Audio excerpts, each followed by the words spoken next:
Seja muito bem-vindo a mais um episódio do Desbloqueando Salesforce, um podcast onde a gente conversa sobre como desbloquear todo o potencial do Salesforce aí na tua empresa e aumentar teus ganhos com isso. Se não me conhece, eu sou o Rafael Dalla, tô aqui com o nosso expert em Salesforce, Ariel Dornelles. E aí, Ariel, belezinha? E aí, Dalla, beleza? Bora pra cima. Quem tá habituado já viu o podcast, já viu que a gente tá num ambiente diferente hoje, porque vem surpresa aí pela frente. A gente tá mudando o nosso ambiente de gravação, então a gente tá num ambiente provisório por enquanto. Então não tem ainda muitas decorações, mas o conteúdo continua tão bom quanto, né, Ariel? Isso aí. Lembrando que esse podcast aqui é idealizado pela SR Consulting, a maior consultoria em Salesforce do sul do Brasil e também a mais indicada pela própria Salesforce. Então, se tu quer desbloquear todo o potencial do Salesforce aí na tua empresa, é com a gente que tu tem que falar. E o tema do podcast de hoje, que a gente vai trazer, é o lado oculto dos projetos Salesforce. O que ninguém te conta antes de começar um projeto.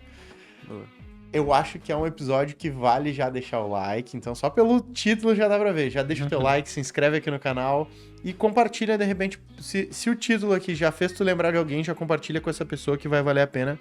Eu garanto pra ti. Olha, pra gente começar então, cara, por que boas empresas que têm uma grande maturidade como empresa, elas às vezes contratam Salesforce e erram nessa contratação?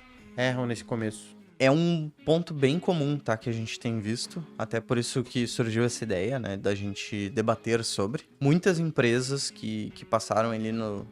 que a gente já conversou com, né, durante o nosso processo aí de prospecção, processo comercial mesmo, então a gente já falou com muitas empresas de diferentes segmentos, diferentes portes, né, e maturidade. E é muito comum a gente ter, assim, é difícil dizer a maioria, um percentual, assim, mas é muito comum ter os projetos de Salesforce serem um trauma, assim, sabe, para as empresas. E aí muitas empresas grandes que têm times já, né, que já são consolidadas no mercado, que têm times especializados de tecnologia, áreas de negócio especializadas, pessoa com, né, com um background muito, muito bom nas suas áreas, etc. E mesmo assim, a gente vê inúmeros casos de projetos fracassando de implantação de Salesforce. Sim. E o que da experiência que vocês têm tido, o que é que leva esse trauma, esse fracasso ali tão grande? Porque acaba sendo um grande trauma porque é um grande passo, normalmente, a implantação do Salesforce, né? Sim. Existe uma expectativa alta, eu acho, um investimento alto, existe tudo ali envolvido. Mas o porquê quais são os errinhos que vão acontecendo ali, que vão empilhando e por consequência consiste nesse trauma aí? Boa. Tentar colocar de forma cronológica para ficar mais organizado. No momento, alguns casos, as empresas elas já falham no momento em que elas decidem contratar o Salesforce. Não que seja errado, né? Não tô querendo dizer isso, me explicando agora. Mas, às vezes, muitas delas, elas não sabem exatamente que dor ou que objetivo eles querem resolver com o CRM. Então, é muito sobre o que a gente já falou em alguns outros momentos de maturidade em relação ao CRM, né, a disciplina CRM, e clareza de objetivos também, né? Então, por exemplo, hoje, qual é a tua principal dor que está motivando a contratação do CRM, né? O que está te motivando a isso? Porque tem algum porquê, não é simplesmente, porque eu quero ter a login da Salesforce aqui, eu quero poder usar a ferramenta deles. E sim, cara, eu tenho uma dor X, que é, por exemplo, eu tô tendo muito churn, eu não tô conseguindo monitorar meu time de venda, eu não tô conseguindo melhorar minhas taxas de conversão, ou de repente eu nem sei qual é a minha taxa de conversão. Então, normalmente, se eu não tenho clareza nesses pontos, o projeto já vai iniciar torto, né? E aí, que nem tu falou, uma coisinha vai sendo complementada à outra, isso, e vai agregando a outra, e a gente tá com uma bola de neve de problemas. Então, acho que o primeiro ponto é esse, sobre a clareza do projeto, do objetivo, do start. Da concepção do projeto. Exatamente. E também é importante ter essa maturidade, ou, né, esse entendimento porque quando a gente vai começar um projeto de Salesforce, ou qualquer outro projeto, eu tenho o meu ponto de partida e o meu ponto de chegada. Como que eu tô hoje e como que eu quero chegar, como que eu quero ficar no momento em que eu chego ali, atinjo o meu objetivo. Então, de ter esse entendimento também de onde tu tá. E o que eu quero dizer com onde tu tá? Voltando ainda naquele exemplo de qual que é a tua dor.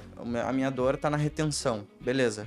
qual que é o meu ponto de partida, olhando Customer Success, olhando retenção de clientes, olhando qualidade de atendimento, Ou às vezes etc. até o que tu quer olhar, talvez, né? Qual é o Sim. relatório que tu quer ver, né? Exato. O que tu quer olhar dentro da empresa. Exatamente. Então, é um momento de brainstorming ali, muito. Normalmente, as empresas fazem essas sessões, né, workshops e tudo mais, para fazer essas sessões de brainstorming e daqui a pouco vem uma solução de e se a gente não botasse um CRM, né? Uhum. Então, normalmente é assim que acontece. Só que tem muitos casos que vem assim, ó, o dono da empresa falou com fulano disse que Salesforce é bom, eu quero botar. É bom, eu vou botar na minha empresa, né? Mas, Sim. pô, qual é a estratégia? Cara, como é que tu fez pra tua empresa multiplicar esse ano? Cara, eu botei Salesforce. Bota. Sim. Beleza, vou contratar. É quase isso, né? Quase isso. Exato. Tem casos assim. Sim. Então, já diria que esse é um ponto de partida. Depois tem pontos mais técnicos, talvez, que a gente vê que é um erro muito comum. É vamos dizer, o provisionamento indevido de licenças, né? A gente fazer um combo ali, uma seleção de licenças que não é o mais adequado para as necessidades. E às vezes, para tu ver como uma coisa vai respingando na outra, às vezes não é nem problema daqui a pouco da consultoria ou do especialista ali ou do próprio comercial da Salesforce que vendeu a licença errada. Mas daqui a pouco o cliente ele não tinha claro onde ele estava, o objetivo, etc. E no momento que contratou a licença fazia sentido o que a Salesforce sugeriu, só que o cara foi entendendo as coisas ao longo do projeto e ele viu, cara, essas licenças que estão aqui não faz sentido. Então tem muito esse problema. Vários clientes e prospects que passaram por a gente ali, a gente teve esse trabalho de analisar quase sempre quando a gente faz esse diagnóstico de um cliente que está machucado, vamos dizer assim, que não teve boas experiências de projeto de implementação, a gente faz um diagnóstico também de licenças. Quais as licenças que foram contratadas, quais estão em uso, quais não estão. E aí, para depois casar essas licenças com os casos de uso. Né? Que daí os casos de uso eles vão ser o output de exatamente onde eu estou e onde eu quero chegar. Então, de novo, problema de retenção. Cara, eu tô com um problema de retenção. Eu preciso melhorar a retenção do meu cliente. Tem muito cliente saindo, descontente, etc. Tá, tu já tem um NPS? Não. Então vamos fazer um caso de uso para fazer uma jornada de NPS. Porque tu nem sabe por que eles estão saindo. Daqui a pouco tu tem um time de atendimento ali. Já registra todos os tickets de atendimento chamados? Não. Então é outro caso de uso. Vamos de repente adotar ali uma Service Cloud, fazer a gestão de casos, etc. Entende? Então isso tudo tem que estar conectado, se conversando para eu conseguir ter uma boa estratégia de proposta de trabalho no final, que se contempla licença, que contempla time de desenvolvimento, implementação e por aí vai. Entendi. E o cliente, quando chega para vocês, ele tem a clareza que o problema foi lá na base?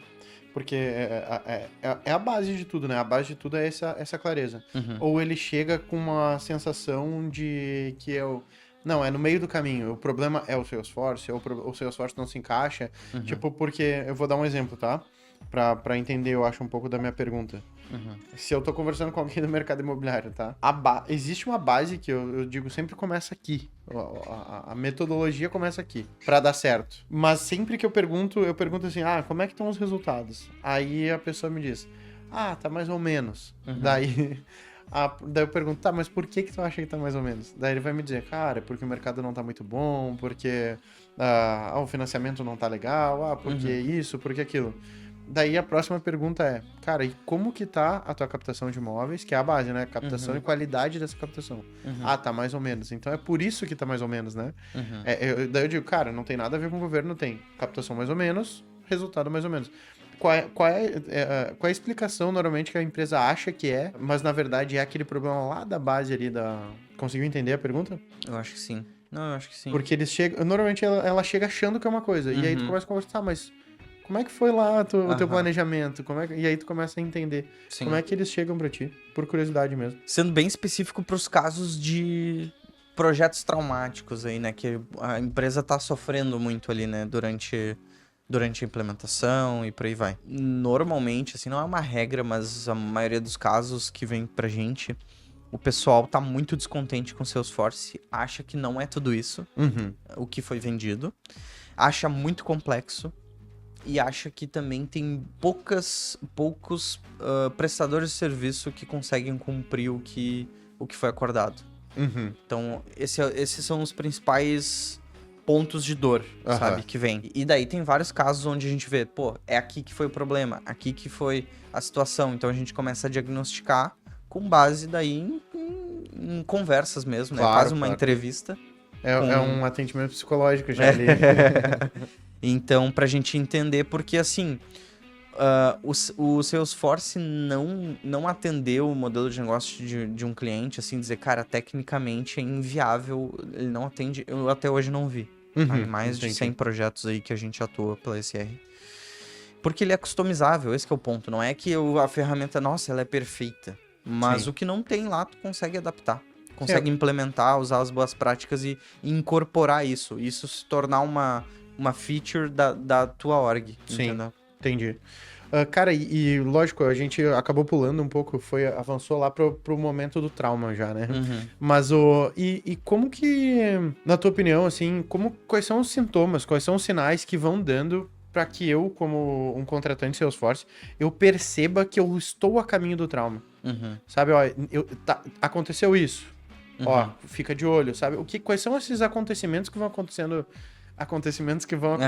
no meio do caminho, que vão me dando sinais que eu talvez me machuque ali na frente. Tá, eu acho que parte daquela resposta que eu comecei atende aqui, tá? Então não vou ser muito repetitivo nessa questão da parte de análise, inclusive análise interna da empresa, né? Do onde eu estou, qual a minha dor, o objetivo, onde que eu quero chegar, né? Porque esse é um dos sintomas que desencadeia um monte de problema na frente. Mas beleza, esse ponto foi resolvido. Agora, qual o próximo passo que a gente tem que ver? É a parte de licenciamento, já é fazer a proposta comercial com Salesforce para entender quais as nuvens, começar a entender quais as soluções que vão se adaptar que vão ser a solução correta para eu atender, para eu endereçar esses objetivos. Né? E aí, nesse momento, muitas das empresas vão buscando a Salesforce, etc, né? E também, junto, como é de praxe ali no processo comercial da Salesforce, acaba sendo envolvidos alguns parceiros, né, de implementação. Mas a empresa ela é totalmente livre para escolher se ela quer ou não quer um parceiro de implementação, ou se ela quer optar por implementar por conta própria também. Alguns pontos já na fase comercial de proposta que a gente vê que já dá para ter pontos de alerta, tá? Que a gente nota no dia a dia. Primeiro ponto é que sempre vai ter uma proposta de uma consultoria que entrega na metade do tempo e na metade do preço. Isso, cara, é clássico. Assim, sempre tem. E sempre tem alguém que cai nesse conto. Isso é bem importante. Por isso que eu acho importante a gente frisar aqui no episódio já como né, para as pessoas se precaverem em relação a isso. Sim, vai acontecer isso. Vai acontecer. É quase não vou dizer uma receita de bolo, mas é quase uma receita de bolo, assim, para um fracasso no projeto, que em todos os cenários que passaram no nosso funil comercial, empresas que olharam assim, cara, vocês estão muito acima, vocês colocaram um tempo maior, etc. Eu fechei com outra consultoria que me prometeu na metade do tempo, na metade do preço. Cara, 100% dos casos, quando a gente foi conversar com eles, alguns já antes da gente ir falar ativamente, já vieram falando que o projeto foi um caos, mal implementado, não tô conseguindo usar até hoje, não tô gerando valor, tá com uma pressão gigante no projeto. Então a gente viu que isso é uma tendência. Inclusive, é uma estratégia do nosso comercial reprospectar quem a gente perdeu para concorrência. É comum esse cara virar teu cliente depois. Né? Por preço, por escopo de projeto. Isso é muito comum. É muito comum. Talvez seja uma estratégia. Aí tem várias conjecturas aí que a gente pode pensar.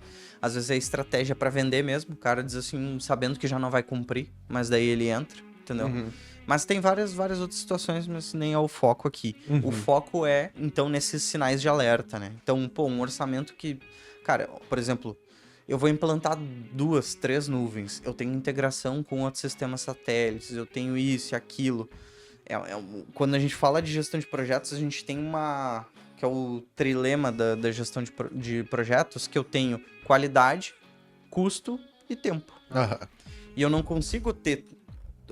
E eu não consigo ter esses 3 elementos ao mesmo tempo. Eu vou ter que abrir mão de um pro outro. Se eu quero o projeto muito rápido, talvez eu tenha que abrir mão de custo ou qualidade. Um desses dois. Eu vou ter que ter isso. Então eu não consigo ter os 3. Agora, quando tem uma proposta que tem os 3, é estranho. É um Sim, sinal de alerta. é uma trap, né? Uma armadilha. Uhum. Uma armadilhazinha ali. Provavelmente alguma coisa eles estão te vendendo que estão te prometendo que eles não vão entregar. Sim. Isso é fato. Sim. Então, isso já virou uma estratégia. A gente, cara, beleza, perdeu, achou a gente muito caro, fala com eles daqui a 3 meses. Sim. Às vezes nem é muito tempo. 6 meses, 3 meses. E se eu cair no conto e contratei? Quais são os próximos sinais? Boa. Cara, então, acho que eu já dou uma dica inicial aqui e até uma sugestão de podcast, tá? Que a gente vai gravar aí mais pra frente. Que é sobre gestão de projetos. Tá? Sobre gestão de projetos. Aprofundar sobre esse assunto. Mas se o cliente contratou um implementador ali e aí ele quer ficar atento se tá indo pro rumo correto das coisas, eu acho que ele tem que estar muito em dia com as práticas de gestão de projetos. E isso é interno também, tá? A consultoria tem que ter as suas práticas de gestão de projetos, mas o cliente, no final das contas, essa é a minha mentalidade. Uhum. Quando eu contrato um fornecedor, etc., é a minha responsabilidade gerir e organizar e acompanhar se isso tudo tá sendo executado. Porque se eu deixo na mão deles, pode ser que eles atendam, pode ser que eles não atendam e eu vou ficar desguarnecido. Sim. Né? Então eu gosto de ter essa salvaguarda. Uhum. Então, acompanhar muito no momento em que é feito o assessment, a parte de comercial de diagnóstico, de entendimento do escopo de trabalho, já projetar isso num roadmap, num cronograma. Então eu entender, beleza, se a gente começasse mês que vem, quais as principais features, quais as entregas que a gente vai estar fazendo, o que eu consigo paralelizar, o que eu não consigo paralelizar, como que eu consigo quebrar isso em pequenas entregas, né, que a gente fala das sprints, da metodologia ágil, então fazendo pequenas entregas. Beleza, eu já consigo entregar, eu não consigo te entregar a visão 360 na primeira sprint, por quê? Porque primeiro eu preciso integrar com o teu sistema de marketing, depois eu tenho que integrar com o teu sistema de RP, porque eu tenho que ter visão de financeiro, etc. Depois então, beleza, mas qual que é o cronograma para isso? Vamos começar então integrando com RP, depois a gente integra com isso, integra com aquilo, e por último, eu te entrego uma visão 360 do cliente. Sim. Então eu tenho uma visão com datas, prazos, marcos definidos. Sim, entendi. Ao menor sinal de que esses marcos, essas promessas não estão sendo cumpridas, isso já é um belo sinal de alerta, tá? E antes, até uma coisa que eu não tinha pensado, antes disso, se o teu implementador não fez isso que eu falei, de montar o cronograma e te dar se ele nem te deu uma data, é asqueroso. Isso eu jamais startaria um projeto assim, se não tem nenhuma data para acabar. Mas, beleza, na maioria das vezes eles têm uma data. Mas ele tem um cronograma detalhado de, por exemplo, para ser mais didático, a gente chegou no cronograma, digamos que a data de entrega é daqui 3 meses, e eu tô em 1 mês e meio. Eu consigo saber qual que é o meu percentual de progresso? Será que eu tô em 50%? Eu tô em 50% de tempo, de cronograma. Mas e de entregas? Eu cheguei em 50% das entregas ou eu tô em 20%? Sim. Ou eu tô em 80%? Né? Então, daqui a pouco, muitos projetos eu imagino que, cara, a galera nem sabe. Sim. Nem sabe essa métrica. Então, é super importante eu conseguir ter esse percentual do progresso versus o quanto eu já tô na timeline ali do projeto, sabe? Então, aqui eu deveria estar 60%. Não tô. Opa, Sim. Aqui é um sinal de alerta. Sim. Risco do projeto. Show. Eu acho que um sinal de alerta também, e aí tu me corrige se eu estiver errado, mas é de coisas que eu já ouvi aqui no podcast conversando contigo, mas se não forem pequenas entregas, e sim uma grande entrega lá no final. Exato. Perfeito. Esse era um ponto que eu ia falar também. Show. É isso aí. Se o cara tá te prometendo um pacotão, um modelo cascata tradicional, pra quem nos escuta e é de TI vai entender. Projeto no modelo cascata é assim. Aí, nesse mesmo exemplo que eu te dei ali, de que eu vou integrar primeiro o RP, depois eu integro isso, integro aquilo, No modelo cascata, eu tô fazendo tudo isso e tu não tá sabendo de nada. Eu Sim. só te entrego depois. Quer dizer, até pode estar sabendo a partir de status report. Tem métodos. Não tô dizendo que o cascata tu fica totalmente cego. Claro. Mas o teu time não tá usando. Esse ponto faz toda a diferença. Porque assim, no momento que eu faço uma entrega, digamos que a gente fez uma sprint, tá? Uma metodologia ágil. Uma sprint de entrega. Tá certo que normalmente a sprint 1 do projeto ela não tem uma entrega efetiva, tá? Porque é muito curtinho. Normalmente eu faço organização da arquitetura, desenvolvimento de pipeline, DevOps, algumas coisas mais técnicas para preparar a arquitetura da org, para mais para frente a gente começar a implementar funcionalidades de negócio, tá? Então, mas vamos dizer assim, na segunda, terceira sprint no máximo, a gente já tá fazendo entregas de valor pro negócio. Então, que no momento que terminou a sprint, o teu usuário, o teu time de negócio já pode usar. Então, Entendi. vamos pensar assim, um funil de leads. Cara, o resto, depois que ele virou um lead e ele virou uma oportunidade, uma venda, ainda tá na mão. Tá sendo feito na mão via Excel. Ok, o caso de uso é funil de leads. Então, nessa sprint, a gente implementa o funil de leads e ela tá pronta. Então, no momento em que a gente subiu, o teu time já tá usando ele. E aí ele já tá absorvendo o processo, ele já tá dando feedbacks, ele já tá dando... Até muito, muito comum de acontecer assim, cara, lá na fase de concepção do projeto a gente pensou que ter essa etapa no meu funil ia ser positiva, mas na jornada, na experiência pro cliente final não foi. Entendi. Então vamos tirar isso. Cara, tu entende que tu já tá pegando esse feedback Sim, lá no começo. lá no começo, na terceira semana de projeto. E eu vou te entendeu? dizer, como usuário de CRM, né?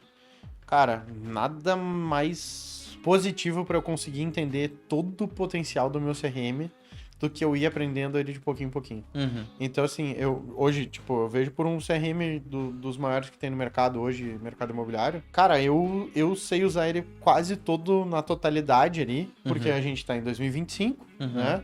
Talvez esse episódio já saia em 2026, inclusive. Mas eu comecei a usar ele em 2009. Caramba. Então eu comecei a usar ele em 2009, cara, ele era um negocinho muito pequenininho. E aí eles adicionavam uma ferramenta. Aí eu futricava naquela ferramenta que foi adicionada pra eu aprender, eu ia entendendo e tal. Adicionou um pipeline, adicionou... E aí eu fui aprendendo. Tipo, hoje... Cara, eu considero assim, eu conheço muito sobre o CRM. Muito. Eu vejo que os outros CRMs têm mais ou menos as mesmas ferramentas hoje, então eu acabo conseguindo usar também. Mas foi porque eu aprendi aos pouquinhos. Pega um novo usuário, cara, o louco não sabe. Não vai conseguir. Imagina se fosse fazer um onboarding na ferramenta hoje, um cara que não conhece nada do CRM, ele entra, cara, é 1 milhão de funcionalidades que tem lá, né? É isso aí. Então é muita informação pra absorver em pouco tempo, né? Sim, e principalmente se eu tô fazendo, na minha visão, essa implantação de Salesforce, saindo de um CRM e implantando outro, né? Fazendo essa mudança ali. Se eu tiver as pequenas entregas, a minha equipe vai se habituando. Ó, testa isso aqui, vai se habituando. Outra pequena entrega. Agora não, eu dou o rollout total ali, eu viro pra um novo CRM do nada, com tudo ali diferente do que eles estavam habituados. Sim. E também daí eu acho que talvez seja por isso que às vezes bate aquela tentação de querer transformar o Salesforce numa cópia do teu CRM antigo, né? Também. Isso daí é uma coisa que a gente já conversou em outras, mas pode ser essa tentação. E um outro ponto sobre essa questão das pequenas entregas e do modelo mais tradicional ali de uma entrega única no final, é que assim, a cada pequena entrega das sprints ali que a gente faz, a gente já tem... Inevitavelmente vai ter um bug ou outro de implementação mesmo, que às vezes acabou não passando no teste, etc. Algum cenário muito específico, né, com dados reais de produção, que daí tem um caso, um cenário, né, que acontece um comportamento inesperado e tal. Sim. E também, muitas vezes, é isso que eu falei, o usuário começa a utilizar ele e vê que, cara, tem novas ideias, ou daqui a pouco, isso daqui eu achava que ia dar certo, mas na experiência não ficou legal, então já tem esses backlogs de mudanças. E se a gente faz isso no modelo cascatão lá com a entrega, potencializa a quantidade de bugs pelo tamanho do projeto, pelo tamanho do escopo total, potencializa a necessidade de melhorias pelo escopo total, então vira o caos, assim, depois da entrega. É um projeto bomba ali, né, que a gente chama. É 1 ano pra entregar e depois 1 ano pra arrumar. É basicamente assim. Show. E depois dessa fase ali Entregas, beleza. Tá, Ariel, a consultoria me disse que vai fazer pequenas entregas ali pra mim.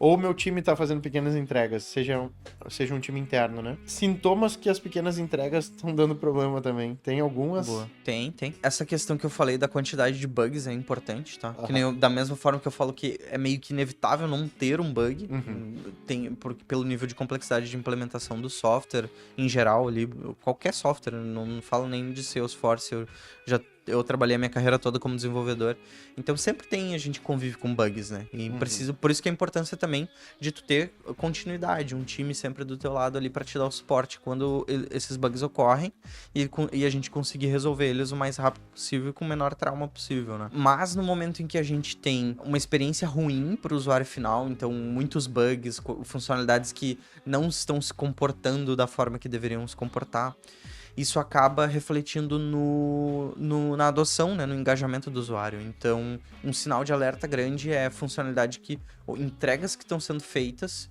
e o teu time já, daqui a pouco, o nível de adoção está baixando. Isso é bem comum, tá, de acontecer. O nível de adoção do CRM baixar em detrimento de entregas de má qualidade. Porque daí tu vai perguntar, vai cobrar o comercial, por que não tá preenchendo CRM? Porque sempre dá erro. Eu tento inserir aqui, ele tá me atrapalhando. Show. Entendeu? Então esse é um sinal bem grave também de que as entregas não estão de qualidade, ou daqui a pouco o que foi desenhado até foi bem implementado, funciona, mas ele não foi visando a experiência do usuário final. Aham. Então, por exemplo, pro gestor da área ali, pro gestor comercial, faz sentido ter todos esses requisitos aqui para poder cadastrar um lead. Só que aí ele pensa assim, a experiência é o vendedor de campo. O cara tá lá, ele tá interagindo ou tá falando no WhatsApp com o cara, e a experiência, isso que ele planejou de informação, é inviável ali, porque ele tá no meio de uma feira, ele tá, sei lá, num cenário em que o gestor, quando planejou aquilo, não pensou na experiência do usuário final, e também isso reflete na adoção.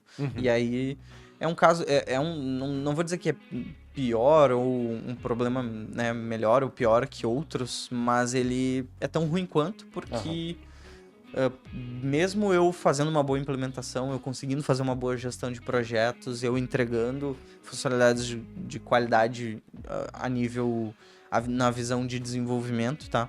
Se isso não gera valor para o usuário final, e aí isso não reflete em adoção, eu tô jogando dinheiro fora. Né? Show. E digamos assim, ó, eu sou um cara detrator, eu já desisti do Salesforce. Verdade é essa. Eu tô vindo falar contigo aqui porque, cara, alguém ali do meu time acredita muito ainda no Salesforce. E marcou essa reunião, mas cara, pra mim o Salesforce não serve pra minha empresa. O que tu me diria pra eu me reapaixonar um pouquinho pelo Salesforce, pra eu ganhar um pouquinho de confiança? Tá. Pra eu avançar ali, cara, é a última tentativa que eu vou fazer. Tá, eu vou começar pelo final, que eu acho que a medida final que vai mais gerar impacto verdadeiro em mudança na tua mentalidade é o feedback dos nossos clientes. Eu te conectaria com vários cases de turnaround que a gente teve, de clientes que eram detratores, estavam cancelando o contrato com a Salesforce e estão com a gente até hoje. Então eu acho que esse vamos dizer, o maior poder de convencimento que eu posso trazer pra ti. Fora isso, daí trazer muitos desses pontos, assim, né, de tentar entender que é difícil, né, tem vários cenários diferentes que levam a um fracasso de projeto, né? E a uma empresa ser detratora. Então, de fato, né, se tu tá disposto... se tu tá conversando comigo, eu acredito que tu tem um mínimo de disposição pra, pelo menos, tentar dialogar e a gente analisar o teu contexto. Então, entender exatamente todas essas fases que a gente foi falando ao longo do episódio, como que isso foi feito, se não foi feito, como foi feito, pra daí, de fato, a gente conseguir entender, comparando isso com o playbook da SR ali, com o nosso padrão de execução de projeto, o que tá ok, o que foi feito bacana e o que não foi feito, né? Porque com certeza deve ter muito ponto de melhoria ali, já que é um projeto que não foi bem sucedido, né? Oriel, então só pra gente encerrar aqui e voltar com a pergunta, voltando lá pro início do tema, né? Que é o que ninguém te conta antes de começar um projeto Salesforce ali. Se tu pudesse responder essa pergunta, assim, resumidamente, do fundo do coração, vamos botar assim. O que ninguém conta antes de começar um projeto Salesforce? Boa. O primeiro ponto, eu acho que o mais sensível para quem está contratando Salesforce é referente a custos de projeto.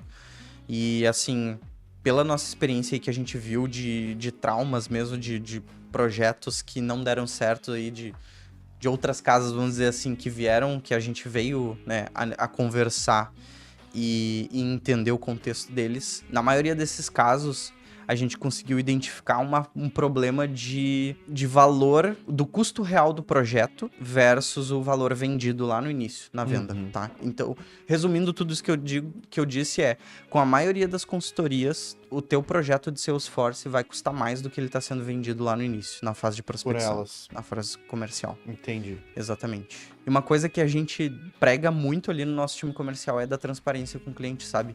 De conseguir dar a clareza da dimensão, do tamanho do projeto. Cara, se é um projeto complexo, a gente vai dizer, cara, é um projeto complexo. Ele vai ser caro. Ele vai levar um certo tempo. Então, e o que muitas vezes na prática de mercado a gente vê que é diferente. Que daí até conectando também, é um dos sinais de problemas que a gente falou lá na etapa de negociação. Sim. Sempre vai ter um fornecedor que vai, né, um terceiro que vai te fazer uma proposta que é a metade do tempo, metade do custo. Só que isso na prática a gente vê que não reflete. E muitas vezes o projeto custa mais do que o que foi orçado lá no... Pela própria CR, às vezes. Isso, nos valores, vamos dizer, nos valores condizentes com o tamanho do projeto. Sim. Esse projeto mais barato custou mais. Entendi. E por curiosidade mesmo, agora, por exemplo, eu caí no conto, né? Eu falei antes, caí no conto, contratei a da metade. Como é que eles fazem pra me convencer a pagar mais e ir pagando mais, assim? Porque eles param de trabalhar? Tem alguns modelos, tá? A gente já viu até em questões contratuais que isso, bom ponto, tá? Porque isso é um sinal de alerta, até voltando no episódio aí, bem importante. Que olhem o contrato com muita calma. Porque se o projeto é de escopo fechado, o que acontece? Um projeto de escopo fechado, eu me comprometo a te entregar esse escopo que tá aqui, definido. Só que, nesses casos aí onde o projeto custou mais, qual é a pegadinha no contrato? Ele não tá atrelado o escopo à entrega total do projeto. Ele tá dizendo em linhas gerais, assim, num coloquial, ele tá dizendo assim, esse é o escopo que eu vou tentar te entregar. Entendi. Mas eu vou te entregar o que couber nas 800 horas de projeto. Entendi. Sim, daí bateu as 800 horas eles param. Daí eu digo, cara, mas tu não me entregou o projeto. Isso. Ah, mas é porque acabou as 800 horas. Exatamente. Ah, mas e quanto que custa pra acabar o projeto? É isso aí. Entendi. Aí orça a parte. E aí vai incrementando. O projeto que era 100 mil virou 300 mil. Entendi. Entendeu? Entendi. E tem mais alguma coisa que não te conta? Antes de começar? Cara, o último ponto, eu acho que não é comentado, né, com o cliente de fato, a importância do planejamento. Um bom planejamento para o projeto, ele determina... Ele é ele tem um peso determinante ali, um fator determinante no sucesso do teu projeto, que com certeza, ele é o maior, assim, né, de todas as etapas. Então, mais às vezes do que escolher qual funcionalidade, ou escolher qual nuvem, quais as licenças, qual parceiro, etc., é um bom planejamento, né? Show. É conseguir fazer um bom mapeamento do seu contexto ali, das dores, dos processos, dos objetivos, onde se quer chegar.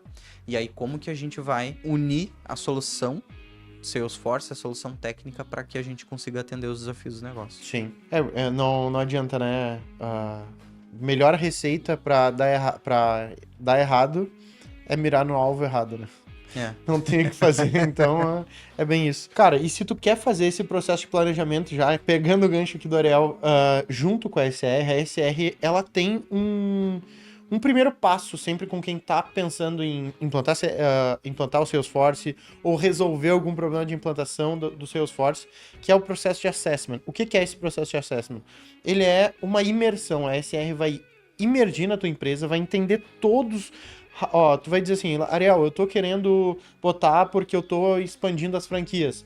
O Ariel vai criar esse plano, a SR vai criar esse plano pra ti, pra tu seguir o passo a passo que não vá chegar nesse alvo errado, né? Onde tu não estava buscando ou talvez se traumatizar com o Salesforce. Rafa, e quanto que custa esse processo? Esse processo normalmente tem um custo, dependendo da complexidade do projeto, de 10, 20, até 50 mil, dependendo do tamanho desse projeto.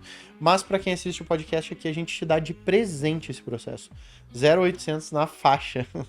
Como que vai acontecer? Aqui na tela tá rolando um QR Code, ou então aqui embaixo na descrição tem o link para tu entrar em contato com a SR, solicitar o contato ali com a SR, e ali vai ter um espaço para tu preencher um código. E qual o código que ele vai preencher, Ariel, para ganhar esse processo de assessment? Pois é, eu ia falar da gente conectar alguma coisa com o lado oculto, né? Oculto, invisível. Pode Oculto. ser oculto. Fechou então. Então o código vai ser oculto. Tu entrou ali no site da SR, preencheu o código oculto, a gente vai ter certeza que tu já ganhou esse processo de assessment. A gente vai ter o maior prazer em ser extremamente transparente contigo e te entregar o melhor plano possível para desbloquear todo o potencial do Salesforce aí na tua empresa. Lembrando então, se quiser avançar também para seguir a SR Consulting nas redes sociais, como é que faz, Ariel? É @srconsulting.io no Instagram, SR Consulting referência Salesforce no LinkedIn. O nosso site srconsulting.io. E se quiser me seguir, @Ariel Dornelles no Instagram e Ariel Dornelles no LinkedIn. No LinkedIn estou bem ativo. Boa. Lembrando também, já deixa o teu like, se inscreve aqui no canal para não perder nenhum podcast como esse. Lembrou de alguém durante esse podcast que ficou machucado aí pelo Salesforce e vale a pena ele ouvir tudo que a gente falou aqui, já compartilha com ele esse podcast aqui, que a gente tem certeza absoluta, com 100% de clientes satisfeitos aqui dentro da SR, que a gente consegue te provar que o Salesforce é o melhor CRM do mundo. Tu tem uma Ferrari na mão e tá andando de Fusca. Fechado, gente? Um abração então e até o próximo episódio. Valeu!